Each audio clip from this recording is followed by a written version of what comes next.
বৈষম্য বিরোধী ছাত্র আন্দোলনের মুখে ৫ আগস্ট আওয়ামী লীগ সরকারের পতনের পর দলটির অনেক নেতাকর্মী বিদেশে পাড়ি জমিয়েছেন। পার্শ্ববর্তী দেশ ভারত ছাড়াও বিভিন্ন দেশে যাচ্ছেন তারা।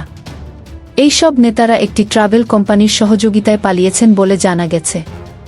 দেশত্যাগ করা এসব নেতাকর্মীরা ছাত্র হত্যার আসামি আলোচনায় আসা ওই ট্রাভেল কোম্পানির নাম দি সিটি ট্রাভেলস। জানা গেছে দিচ্ছি ট্রাভেলসের মালিক গোপালগঞ্জের কাশিয়ানী উপজেলার বাসিন্দা হাফিজ নূর মোহাম্মদ। তিনি বিগত সরকারের আমলে ছিলেন আওয়ামী লীগ নেতাদের ঘনিষ্ঠ জন। তবে সরকার পতনের পর ভোল পাল্টে নূর মোহাম্মদ হয়ে গেছেন। জাতীয় ওলামা মাশায়েখ আইম্মা পরিষদের সাভার শাখার সভাপতি জীবনকে উপভোগ করার সব আয়োজন একটি নিশ্চিন্ত কমিউনিটি লিভিং নিশ্চিত করেছে রূপায়ণ সিটি উত্তর সাভারের কাছে একটি নির্মাণাধীন ভবনে। বর্তমানে তার ট্রাভেল কোম্পানির মাধ্যমে ওমরা বুকিং দিচ্ছেন। তবে ভবনের ফটক দিয়ে ভেতরে ঢুকতেই চোখে পড়ে লম্বা সড়ক, যেন কোনো আবাসিক এলাকা। দুই পাশে প্লট, কয়েকটি ভবনে চলছে নির্মাণ কাজ। গড়ে উঠেছে সুউচ্চ ভবন।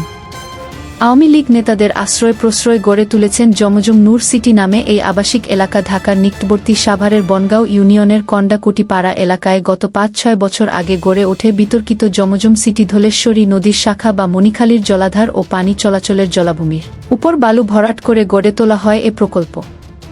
স্থানীয়দের বাধাসহ নানা অভিযোগ। এরপর এ প্রকল্পকে অবৈধ ঘোষণা করে কার্যক্রম বন্ধের নির্দেশ দেয় আদালত, পরিবেশ অধিদপ্তর ও রাজুক। কিন্তু এইসব নিষেধাজ্ঞাকে বুড়ো আঙুল দেখিয়েই চলছে আবাসন প্রকল্প বর্ধিত করার কাজকর। বিগত আওয়ামী লীগ সরকারের শাসনামলে প্রকাশ্য দিবালোকে বামনী খালের জলাধারের উপর গড়ে ওঠে জমজম নূর হাউজিং প্রকল্প।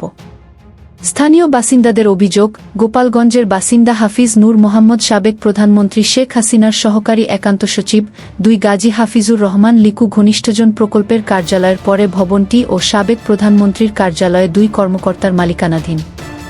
এ বিষয়ে জানতে জমজম নূর সিটি হাউজিং এর মালিক হাফিজ নূর মোহাম্মদকে ফোন করা হলেও তিনি রিসিভ করেননি। খুদে বার্তা পাঠানো হয়, কোনো জবাব দেননি। আবাসন প্রকল্পের কার্যালয়ে গিয়েও তাকে খুঁজে পাওয়া যায়নি। তবে নিজেকে ব্যবস্থাপক পরিচয় দিয়ে কামরুজ্জামান নামে এক ব্যক্তি বলেন, পুরো প্রকল্পের কোনো অংশই খালের জমিতে পড়েনি। জমি দখলের অভিযোগ সত্য নয়। আইনের নির্দেশ মেনে প্রকল্পের কাজ বন্ধ রয়েছে। বর্তমানে এটি একটি ট্রাভেল কোম্পানি। এর ভবন নির্মাণ চলছে। ভিডিওটি দেখে কেমন লাগলো আপনার মতামত জানাতে পারেন আমাদের কমেন্টস বক্সে।